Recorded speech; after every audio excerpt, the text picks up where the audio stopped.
Radhe Radhe. Hello everyone, let's begin with a new episode. Mahika जितना उसे दूर जाने की कोशिश करती, रक्ष उसे उतना ही कसकर अपनी बाहों में भर लेता। महिका को रेजिस्ट करते ही रक्ष उसके ऊपर और हावी हो जाता है। रक्ष ने अपनी नाक से महिका की नाक को रब करते हुए कहा, तुम बहुत शरारती हो गई हो। महिका मुस्कुराते हुए बोली, आपसे ज़्यादा नहीं। इस बात पर रक्ष ने कहा, अच्छा तो मैं ज़्यादा शरारती हूँ। ओके, तो अब झेलो मुझे।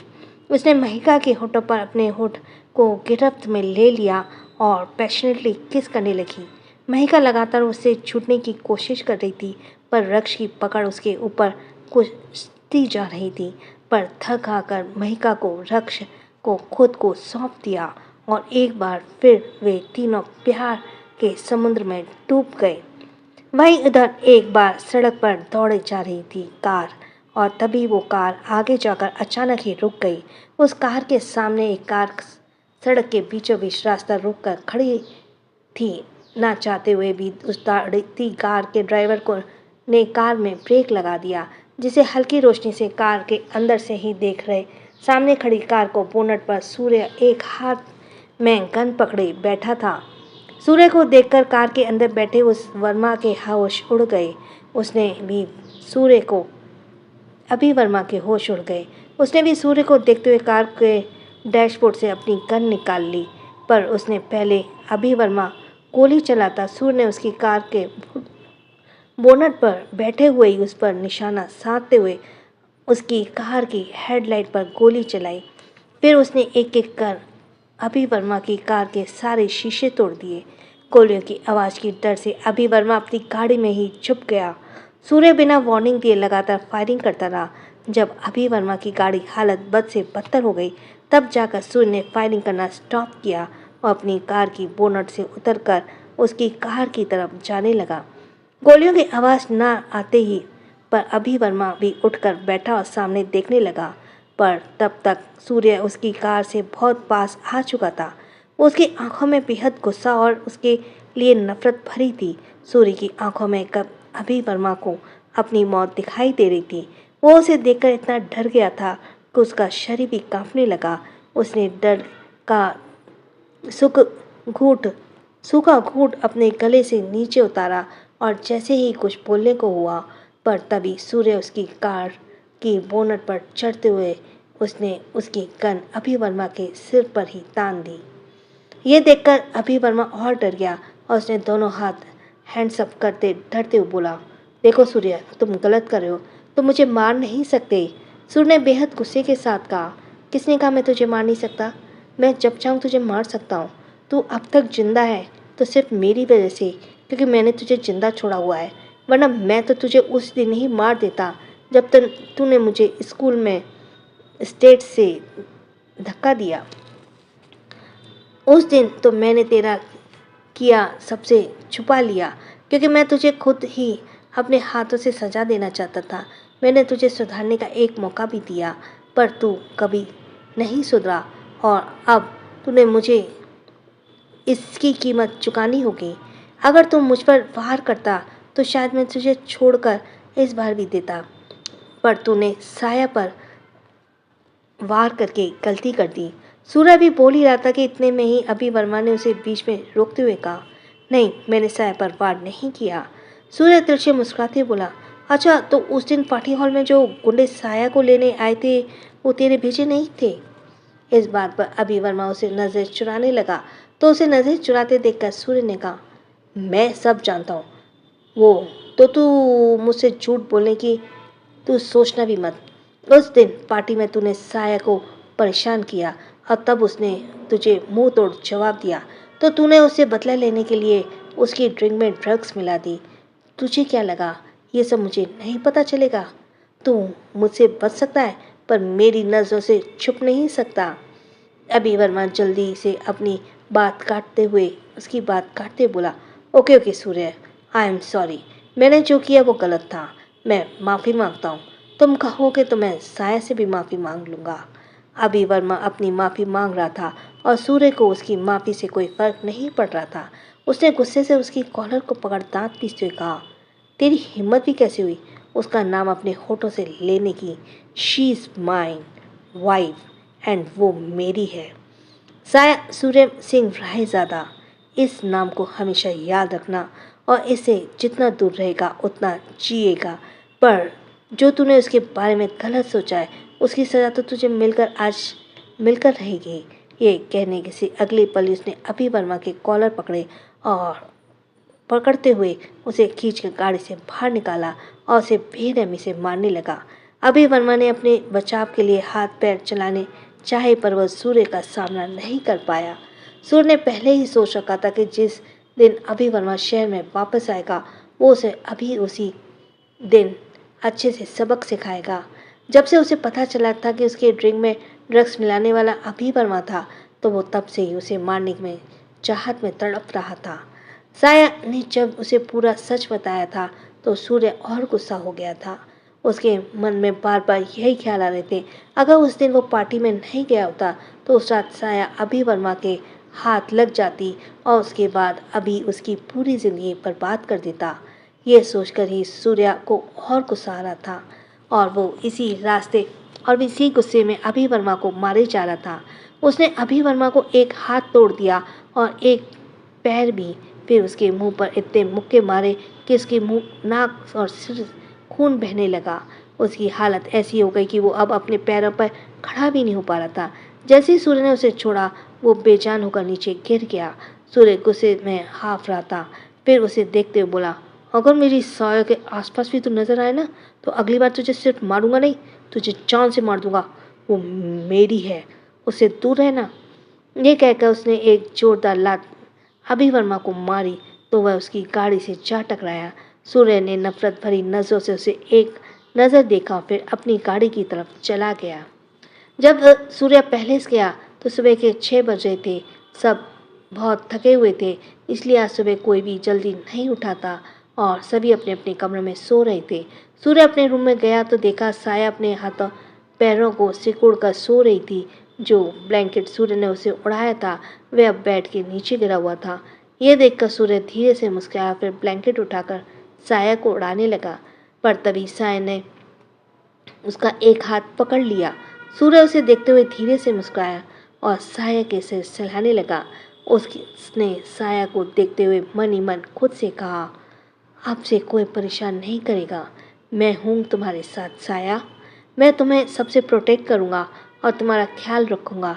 तुम्हें अब कोई तकलीफ नहीं होगी, मैं तुम्हें कभी खुद से दूर नहीं जाने दूँगा। उसने झुककर साया को माथे को चूम लिया, फिर उसके बराबर ही लेट गया। उसके लेटते के साया एक छोटी बच्ची की तरह उसकी बाहों में समा गई। उसने सूर्य के कॉलर को कसकर पकड़ लिया और उसके सीने में अपना चेहरा छिपाने लगी। सूर्य उसे देखते हुए मुस्कुराया और अपने पास से साया के सिर को अपने सिर से सीने में छिपाते हुए उसे अपनी बाहों भर लिया। साया भी उसकी बाहों के घेरे में आकर सुकून से सो रही थी। सूर्य को महसूस कर उसके होठों पर प्यारी सी मुस्कान आ गई थी। सूर्य भी प्यार से उसके सिर सहलाते हुए नींद की आगोश में चला गया। करीब 10 बजे सभी डाइनिंग टेबल पर इकट्ठे हुए।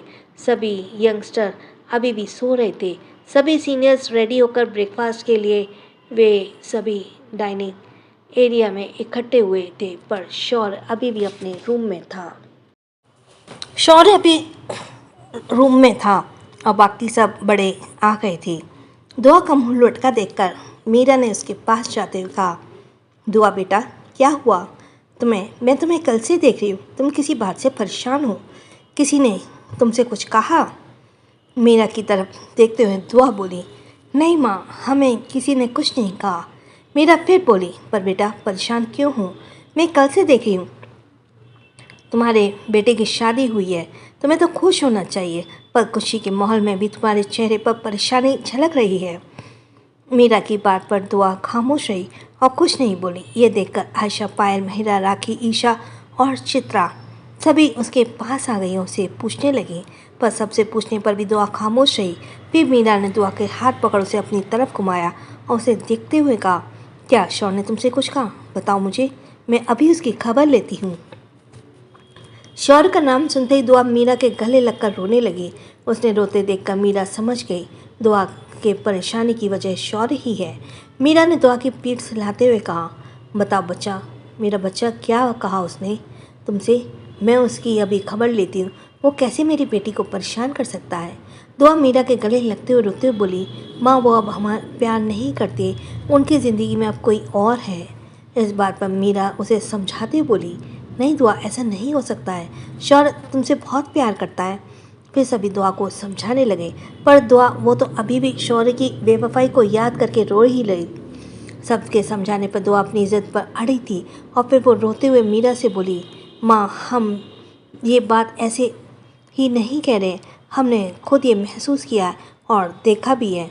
ये बोलकर वो और जोर से रोने लगी।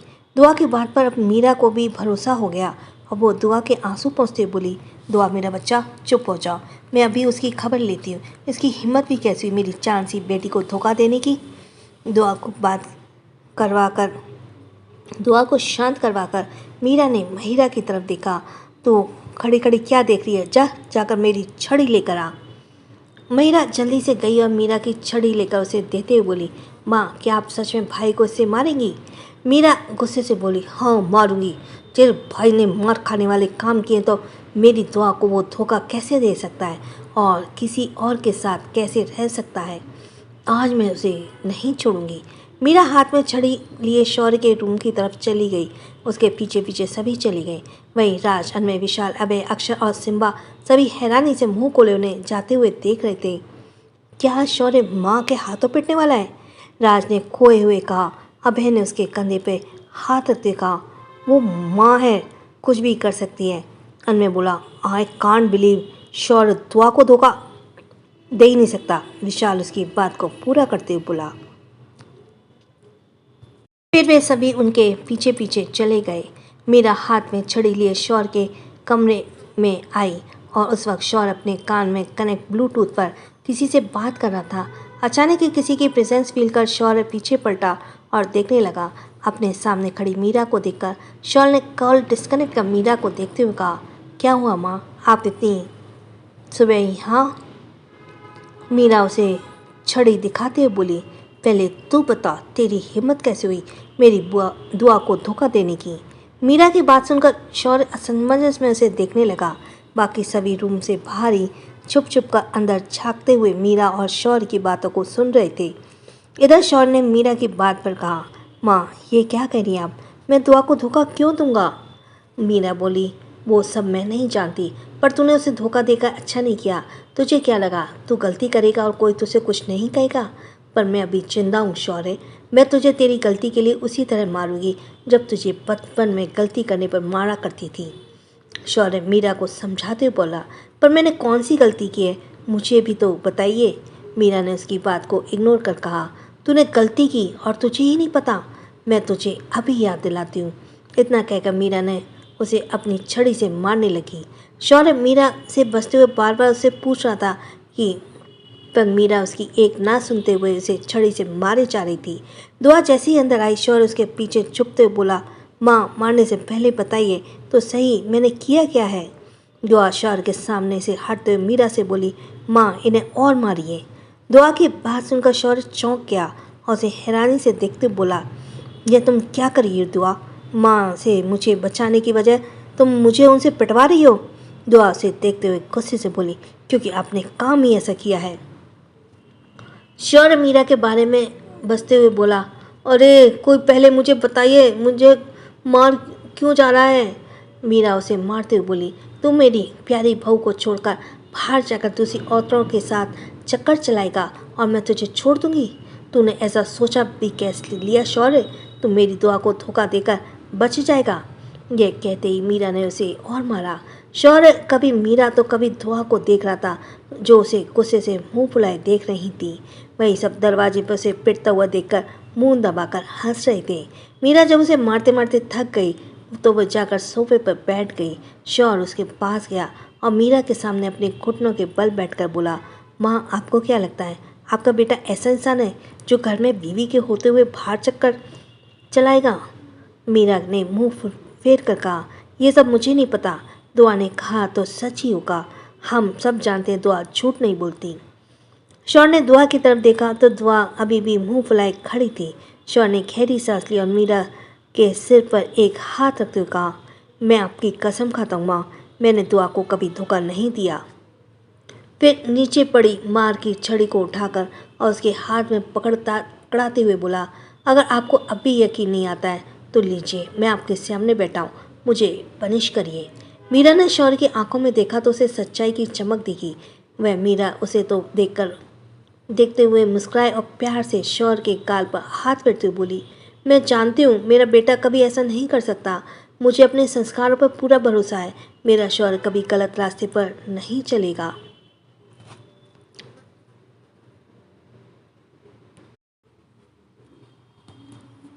मीरा उठकर दुआ के पास गई, उसे समझाते हुए बोली, बेटा जो भी बात है एक बार बैठकर दोनों आपस में बात कर लो। कभी कभी जो दिखता है जरूरी नहीं वह सच होता है। उसे समझाकर मीरा शौर्य के रूम से बाहर गई। सब अभी भी मुंह दबाए हंस रहे थे और आपस में ही लगे हुए थे। तभी महिला ने सबको देखते हुए कहा, भाभी के शक ने आज भाई को माँ के हाथों से पिटवा ही दिया। उसकी बात पर पायल ने हंसते हुए कहा, वैसे भाई की क्या पिटाई हुई आज? उसकी बात पर सभी हंसने लगे तो मीरा ने सबको घूरते हुए कहा, वैसे भी पिटाई तो अभी तुम लोगों की भी होगी। बहुत शौक है ना तुम लोगों को शौर्य की पिटाई देखकर उस पर हंसने का। अभी देखो उसी छड़ी से मैं तुम सबकी आज पिटाई कर लगाऊंगी। ये कहकर मीरा सबके पीछे छड़ी लेकर भागने लगी और सब उसे बचने के लिए आगे आगे भाग रहे थे। वहीं रूम के अंदर शौर्य दुआ के पास गया। दुआ अभी भी उसके मुंह पर पैर खड़ी थी। शौर्य ने उसका चेहरा अपनी तरफ किया, उसे देखते हुए बोला, मैंने तुम्हें कब धोखा दिया? अगर तुम्हें ऐसे लगता था तो तुम मुझसे कहती। मुझे माँ के हाथ पटवाने की क्या ज़रूरत थी, वो भी इस उम्र में? कल मेरे बेटे की शादी हुई है और आज तुम मुझे मेरी माँ के हाथों ही मुझे पिटवा रही थी। अब बताओ मुझे मैंने कब धोखा दिया तुम्हें? दुआ बोली, आपकी नेक पर मैंने लिपस्टिक का लाल निशान देखा था। अब वो निशान आपने तो खुद अपने जानबूझकर लगाया नहीं होगा। हम जानते हैं कोई है जो आपके हमसे भी ज़्यादा करीब है। ये सुनकर दुआ ने फिर से मुंह घुमा लिया। शौर्य ने उसे कंधे से पकड़ उसे अपनी तरफ घुमाया और उसके चेहरे को अपने हाथों में भरते हुए कहा, तुमसे ज़्यादा मेरे करीब कोई नहीं है माँ एंजिल। सिर्फ तुम हो जो मुझ पर शौर्य सिंह रायज़ादा पर हुक्म करती हो और तुम्हारी ये हुकूमत मेरे मरने दम तक मुझ पर है, ऐसे ही बरकरार रहेगी। फिर उस दिन दुआ ने अपनी बात रखनी चाहिए तो शौर्य ने उसे बीच में रोकते हुए कहा, उस दिन मैं राज के साथ पार्टी में गया था।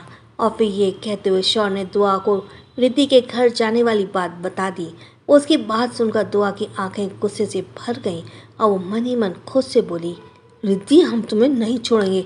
तुम्हारी हिम्मत कैसे हुई हमारे शौर्य जी के इतने करीब आने की? अब तुम्हें भरोसा हुआ? शौर्य की बात पर दुआ ने दोनों हाथ से अपने कान पकड़ लिया और क्यूट सी फेस बनाकर बोली, सॉरी। शौर्य धीरे से मुस्कुराया और उसने दुआ को अपने सीने से छुपाते हुए कहा, आई लव यू। अब दोबारा मुझ पर शक मत करना और प्लीज़ आगे से मुझे माँ के हाथों मत पिटवाना। मैं एसएसआर हूँ यार, और इस कहानी का हीरो भी मेरी एक इमेज है। पता नहीं लोग अब मेरे बारे में क्या सोचेंगे। इस बात पर दुआ ने शौर्य की नाक पकड़ते हुए कहा, लोग यही सोचेंगे, एसएसआर अपनी माँ से मार खाते हुए भी बिल्कुल छोटा बच्चा लगता है। ये कहकर दुआ खिलखिलाकर हंस पड़ी। शौर्य ने उसे अपनी भाव में भरते हुए गुदगुदी करने लगा। दुआ उसे छोड़ने की रिक्वेस्ट करने लगी पर शौर्य ने उसे नहीं छोड़ा और उसे और हंसाते हुए बोला, 3 दिन से मुंह फुलाकर घूम रही थी और मुझे अपने पीछे पीछे घुमाया, फिर माँ से मार भी खिलवाई। अब मैं नहीं छोड़ूंगा। ये कहकर उसने दुआ के कमर को कसकर पकड़ लिया और उसे उठाकर गोल गोल घुमाने लगा। कमरे में दोनों की हंसी गूंज रही थी। फिर कुछ देर बाद जब शौर्य ऑफिस चला गया तो उसके जाने के बाद दुआ रेडी होकर आई और बाहर जाने लगी। इस वक्त हॉल में कोई नहीं था, सभी अपने अपने कमरों में थे। पर आयशा जो किचन में बाहर निकल रही थी, उसकी नज़र बाहर जाती दुआ पर गई तो वो जल्दी से उसके पीछे जाते हुए बोली, दुआ रुक, तू कहाँ जा रही है? उसके आवाज़ देने पर दुआ ने बाहर जाते कदम रुक गए और वो पलटकर आयशा को देखने लगी। आयशा उसके पास आकर लंबी लंबी सांस लेते बोली, दुआ कहाँ जा रही है, वो भी बिना किसी को बताए? दुआ गुस्से से बोली, हम रिद्धि से मिलने जा रहे हैं। आयशा चौंकते हुए बोली, रिद्धि से मिलने? क्या रिद्धि वापस आ गई? दुआ ने कहा, हाँ वापस आ गई और अब हमारे शौर्य जी के पीछे पड़ गई है। ये सुनकर आयशा बोली, मैं भी साथ चलूँगी। उसकी हिम्मत कैसे हुई जीजी को लाइन मारने की? चालाक चुड़ैल, इस उम्र में भी अपनी हरकतों से बाज नहीं आएगी। इसके बाद वह दोनों ही रिद्धि के घर आ गई। दुआ गुस्से में कार से निकलकर दनदनाती हुई घर में दाखिल हुई। रिद्धि हॉल में ही अपने असिस्टेंट से बात कर रही थी। तभी उसका ध्यान टूटा और उसकी ओर खींच लिया और रिद्धि ने अपने असिस्टेंट को इशारे से जाने के लिए कहा। वो दुआ को देखते ही होठों पर कुटिल मुस्कान लिए अपनी जगह पर खड़ी हुई और दुआ को देखते हुए बोली, देखो तो ज़रा आज यहाँ कौन आया है। माय डियर सिस्टर, वहाँ क्यों खड़ी हो? यहाँ आओ, ये तुम्हारा ही तो घर है। आओ बैठकर बात करते हैं। दुआ उसके सामने आकर खड़ी हो गई और उसे देख तिरछा मुस्कुराते हुए बोली, सिस्टर, किस रिश्ते से तुम खुद को हमारी बहन बता रही हो? ना हमारे बीच खून का रिश्ता है और ना कोई दूसरा रिश्ता, फिर किस रिश्ते से हम बहन हुई? उसकी बात पर रिद्धि मुस्कुराते हुए कुछ कहने को हुई, पर तभी दुआ ने उसे उंगली दिखाते हुए कहा, तुम्हारी जैसी बहन हमें नहीं चाहिए। और क्या सोचकर तुमने हमारे शौर्य जी पर नज़र डाली? रिद्धि, हमें सीधी सादी दुआ समझने की भूल मत करना। अगर दोबारा तुमने अपनी घटिया नज़रों से हमारे शौर्य जी को देखा भी तो हम तुम्हारी आंखें नोच लेंगे। दूर रहना उनसे, वो हमारे हैं। रिद्धि बेशर्म से उसे जवाब देते हुए बोली, ओह, तो बिल्ली ही शेरनी बन गई है। देखो अनाया, अब इसमें मैं क्या करूं? जब तुम्हारा पति इतना हॉट है, उसे देखकर तो कोई भी उसके प्यार में गिर जाए, पर मैं कैसे खुद रोक लेती? शौर्य मेरी पहली और आखिरी पसंद है, उसे कैसे मैं भूल जाऊं?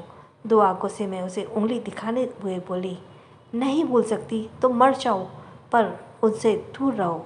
रिद्धि फिर डेविल स्माइल करके होठों पर लिए बोल, और तुम इस बात को कितनी भी मना करो, पर यह सच है कि हम बहनें हैं और मैं तो तुम्हें यही सलाह दूंगी, एक अच्छी बहन की तरह अपनी बड़ी बहन को कहना मानो और मुझसे अपनी चीज़ें शेयर करो।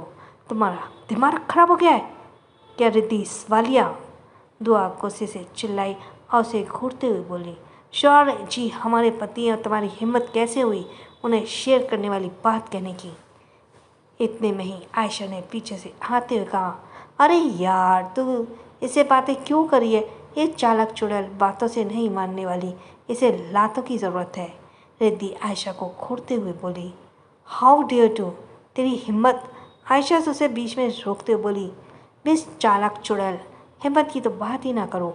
तुम वो तो हम लोगों में कूट कूट कर भरी है, और तेरी हिम्मत कैसी हुई मेरे जीजू पर डोरे डालने की?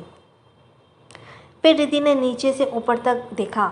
आयशा आगे बोली, वैसे तूने खुद को मेंटेन अच्छा किया हुआ है, पर तू कुछ भी कर ले, दुआ नहीं बन सकती। ठीक वैसे ही जैसे कौआ कभी कोयल की तरह गा नहीं सकता। इस एग्जाम्पल से समझ गई, या एक और एग्जाम्पल देकर थोड़ी और बेइज्जती करूं? क्या होगा अब रिद्धि का जवाब? So let's go for the next episode. Riddhi को नीचे से ऊपर तक देखकर आयशा आगे बोली, वैसे तूने खुद से मेंटेन किया हुआ है, पर तू कुछ भी कर ले, तू दुआ नहीं बन सकती। आयशा की बातें रिद्धि को चिढ़ा रही थी। उसने बेहद गुस्से से रिद्धि को देखते हुए कहा, तुझे क्या लगा तू मेरे ही घर में आकर मुझे मेरी बेइज्जती करती रहेगी और मैं चुपचाप देखती रहूँगी? तुझे तो मैं अभी बताती हूँ। ये बोलकर वो जैसे ही आयशा को थप्पड़ मारने को हुई, दुआ ने उसका हाथ बीच में पकड़ लिया और उसका हाथ को काटते हुए बोली, कोशिश भी मत करना हमारी दोस्त को मारने की, वरना हाथ तोड़कर तुम्हारे हाथ में रख देंगे। वापस आई तो आराम से रहो, अगर अपनी औकात दिखाओगी तो हम भी अपने पर आकर तुम्हारी औकात दिखा देंगे। दूर रहना हमारे शौर्य जी से, वरना हम तुम्हें ये आंखें नोच लेंगे। रिद्धि दुआ घुटते हुए खामोशी से उसकी बातें सुन रही थी।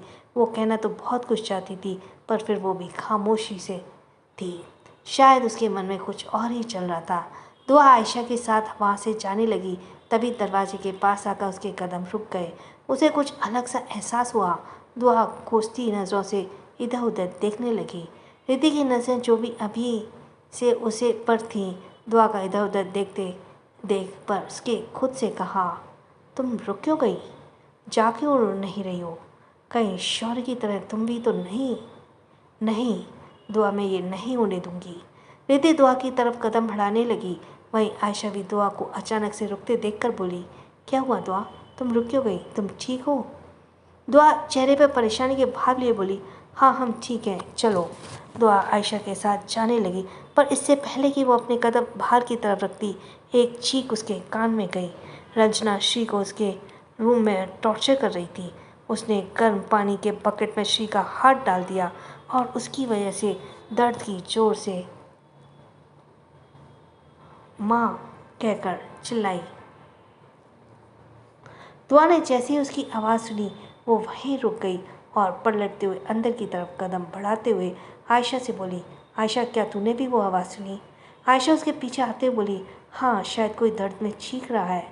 दुआ उसकी बात पर कुछ कहती उससे पहले ही रिद्धि उसके सामने आकर खड़ी हो गई और उसे रोकते बोली, कहाँ जा रही हो? बाहर जाने का रास्ता वहाँ से है।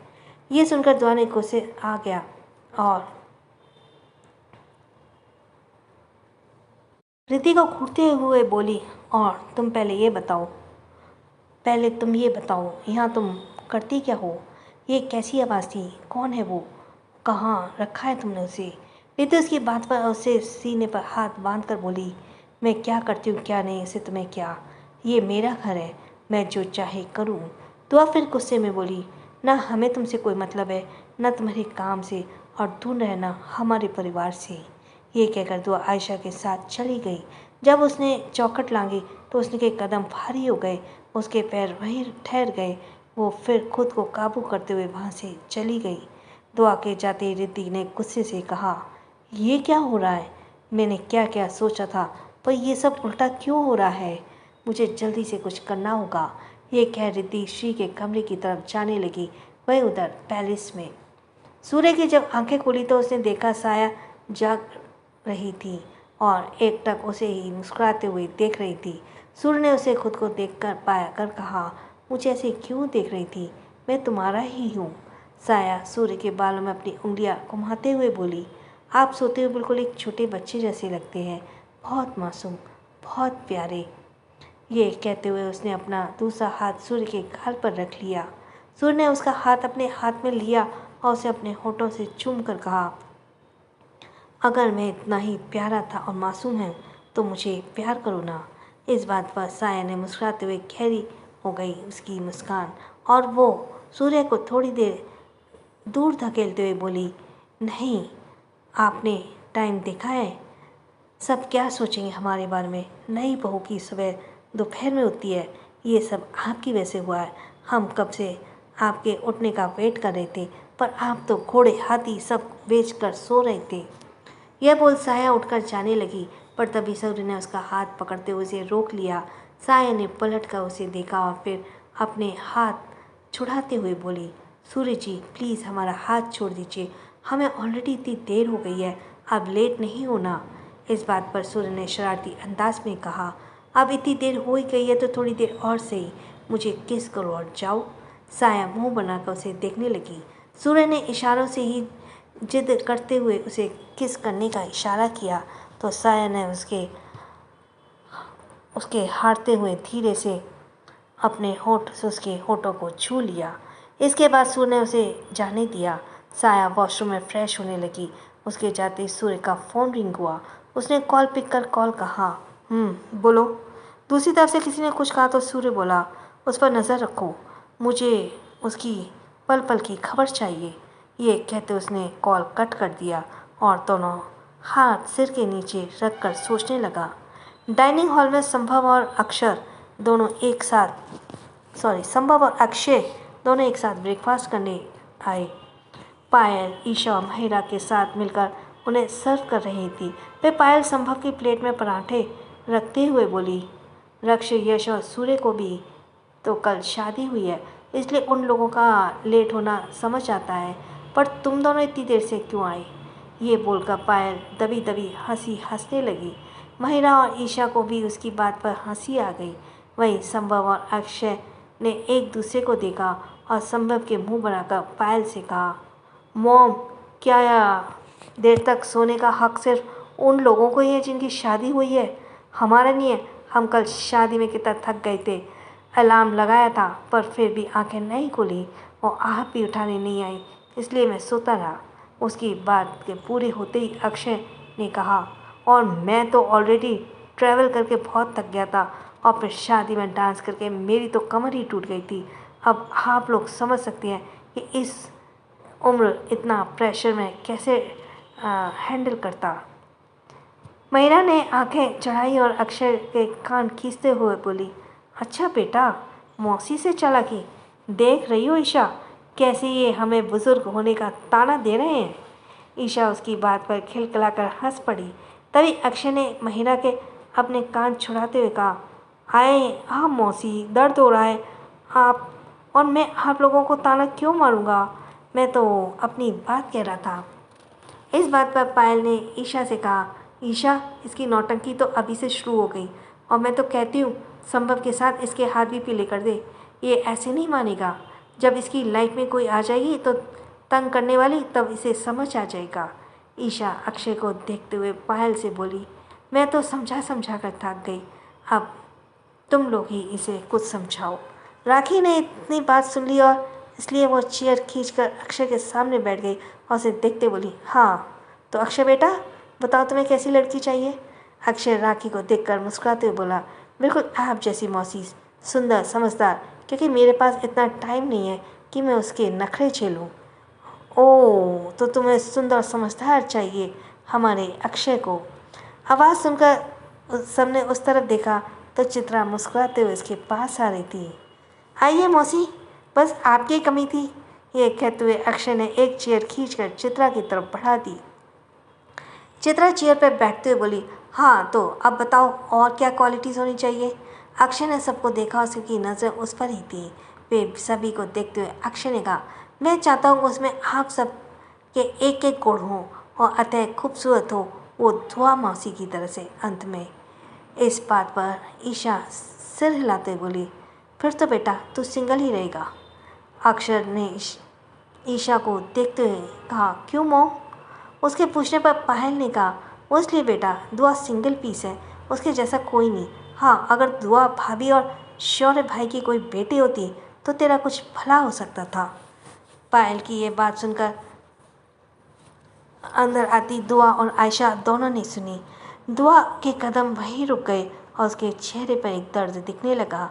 उसने अपनी आंखें बंद की तो उसकी आंखों के कोने से आंसू की एक धारा बह गई। दुआ की आंखें खोली और बिना कुछ कहे तेज कदमों से अपने रूम की तरफ चली गई। वहीं आयशा सबके पास आ गई।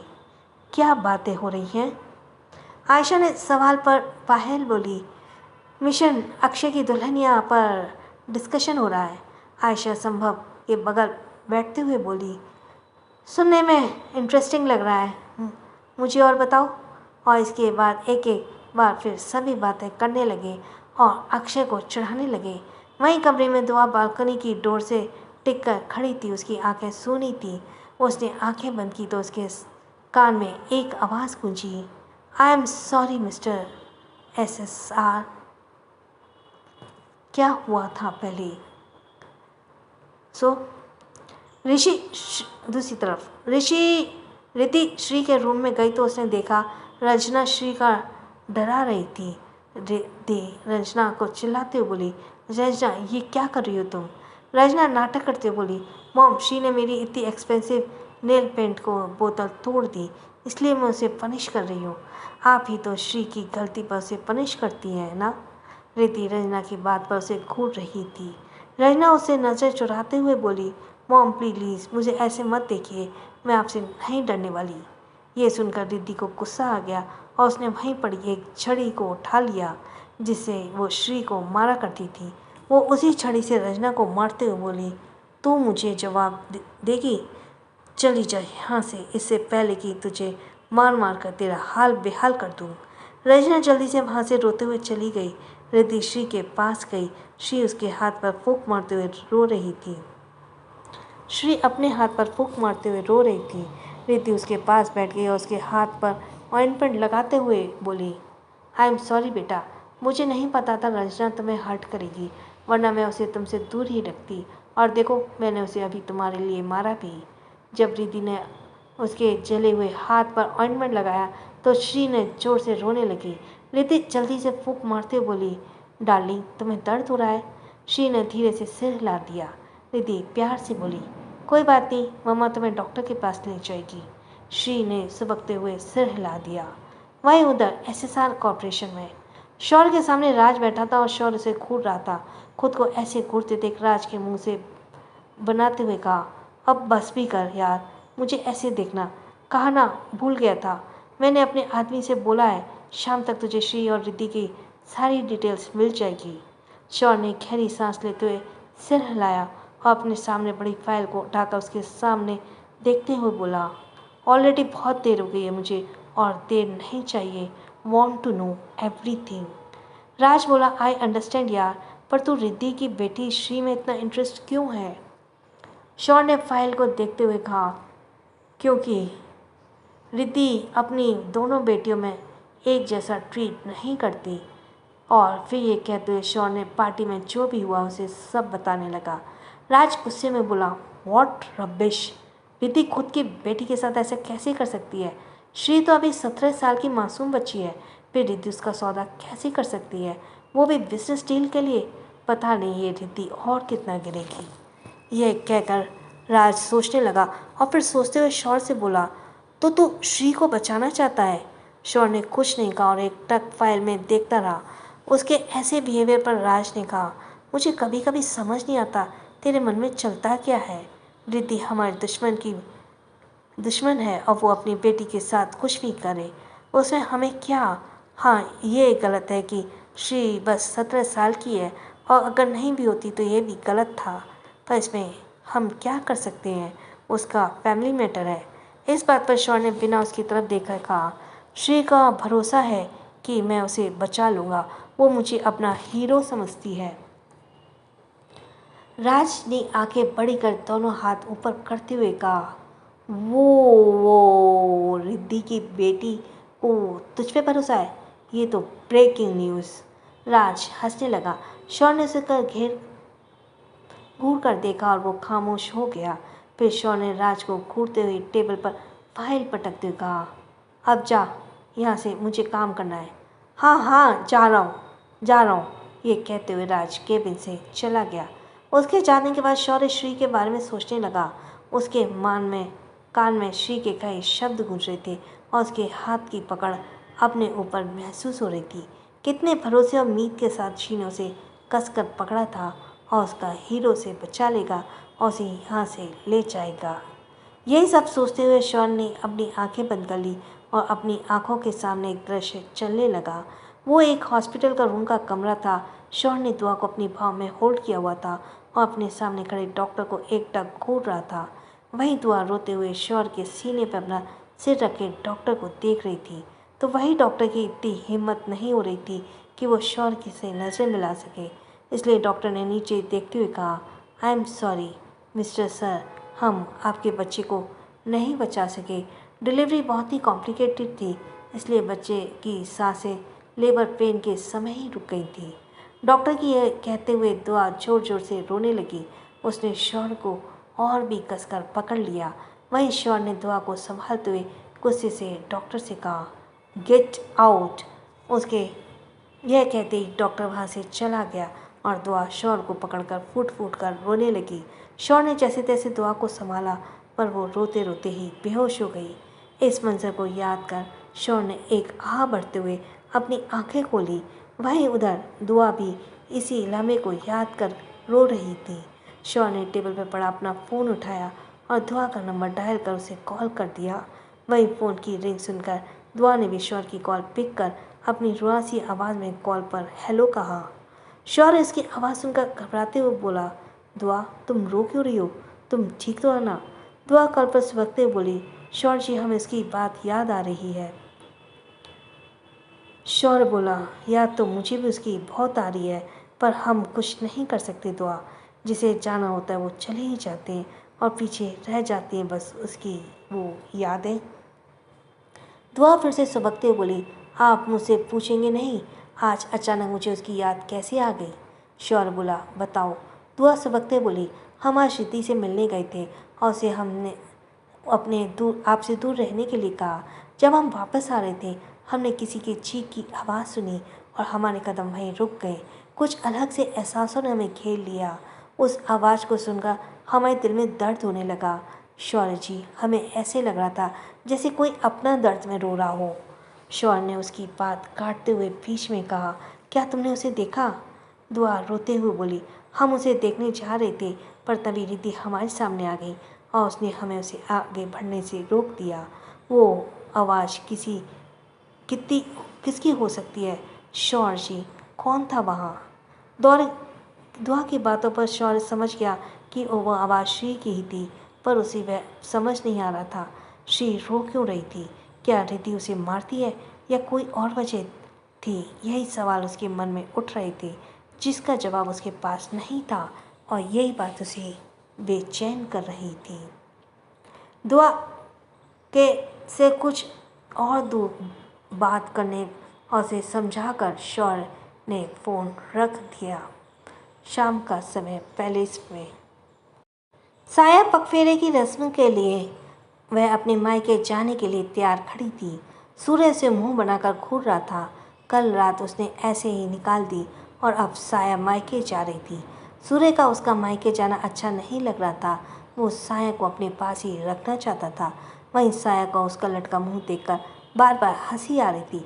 फिर उसे जैसे तैसे अपनी हंसी को कंट्रोल करते हुए सूर्य ने कहा, अब हम चाह रहे हैं तो हमें खुशी खुशी विदा कीजिए। ऐसा मुंह लटका कर बैठे रहेंगे तो हम कैसे जाएंगे? सूर्य मुंह बनाकर बोला, क्यों जा रही हो यार? तुम्हें सबसे मिलना है ना, मैं सबको यहीं ले आता हूँ। साया उसे घूरते बोली, सूर्य जी, ये रस्म है जो हमें करनी ही होगी और हमारी शादी को कोई भी रस्म अधूरी नहीं छोड़ेंगे, सब पूरी करेंगे। बस कुछ दिन की बात ही तो है, फिर हम यहाँ वापस आ जाएंगे। इस बात पर सूर्य ने कहा, और ये कुछ दिन मैं कैसे रहूँगा, ये तुमने सोचा है? साया ने उसके गले पर अपनी भाव का हार पहनाते हुए कहा, अगर ऐसी बात है तो आप भी हमारे साथ चलिए, आपके भी पग फेरे की रस्म हो जाएगी। ये कहकर वो मुस्कुराने लगी तो सूर्य उसे घूर कर देखने लगा और उसे घूरते हुए ही सूर्य ने साया को कमर से पकड़ लिया। उसके हाथ साया की कमर पर मोह हो रहे थे और उसके ये करने से साया को गुदगुदी हो रही थी और वो सूर्य को खुद से छुड़ाते हुए हंस रही थी। पर सूर्य ने उसे और कसकर पकड़ लिया। फिर उसके ऊपर झुकते हुए उसके होठों को देखने लगा। साया ने नाक से हिलाने लगी पर सूर्य ने उसकी एक नहीं सुनी और उसने साया के होठों को अपने होठों की कैद में ले लिया और उसे सॉफ्टली किस करने लगा। धीरे धीरे उसकी किस पैशनेट हो गई। वहीं हॉल में शगुन के सामान के साथ सभी सूर्य और साया का इंतज़ार कर रहे थे। तभी चीकू और महिका दोनों रेडी होकर हॉल में आई। उन्होंने नेट की साड़ी पहनी थी और सिंदूर और मंगलसूत्र के साथ नई दुल्हन की तरह पूरा साज श्रृंगार किया हुआ था। महिरा और चित्रा को नजरें तो दोनों पर ठहरी गई। वहीं राखी और आयशा दोनों ने एक साथ कहा, मेरी बहू कितनी खूबसूरत लग रही है, नज़र न लगे किसी को। ये कहते हुए दोनों ने दूर से ही उसकी बलाई ले ली और पास जाकर महिरा और चित्रा के माथे को चूम लिया। फिर तभी चीकू हॉल में देख सामने से आते हुए बोली, मम्मा यह सब क्या है? किसी को शगुन जा रहा है क्या? क्या ये सब सांची भाभी के घर जा रहा है हमारी तरफ से? महिका बोली, नहीं बेटा, ये सब साया के लिए है। ये सुनकर महिका बोली, साया भाभी के लिए? क्यों, भाभी कहीं जा रही है? इस बात पर ईशा ने कहा, हाँ, साया पगफेरे की रस्म के लिए अपने मायके जा रही है। चीकू ने सबको देखा और मुंह बनाते हुए बोली, दिस इज़ नॉट फेयर, मेरी और मिही की भी तो शादी हुई है, हमारी पगफेरे की रस्म नहीं होगी क्या? ये सुनकर सभी हंसने लगे तो हाई महिका ने चीकू का साथ देते हुए कहा, ये भी पूरे फेरे की रस्म करनी है। दुआ दोनों की बात पर हंसते बोली, ठीक है, तुम दोनों भी कर लो पगफेरे की रस्म। पायल बीच में बोली, हाँ हाँ करो पगफेरे की रस्म, जाओ गार्डन में दो चक्कर काट कर आ जाओ, और अगर इसमें भी संतुष्टि ना मिले तो OMS बस पकड़ने वो पूरी दिल्ली घुमाकर वापस यहीं छोड़ देगी। जहाँ पायल की बात पर सभी हंसने लगे तो वहीं चीकू और महिका के मुंह फुला लिया। पायल हंसते हुए फिर बोली, जिसके घर में ही शादी होती है उसकी पगफेरे की रस्म ऐसी होती है। ये बोल वो फिर से हंसने लगी। तभी अक्षय वहाँ आया और उसके हंसते देखकर बोला, क्या बात है, इतनी खुशी किस बात की मनाई जा रही है?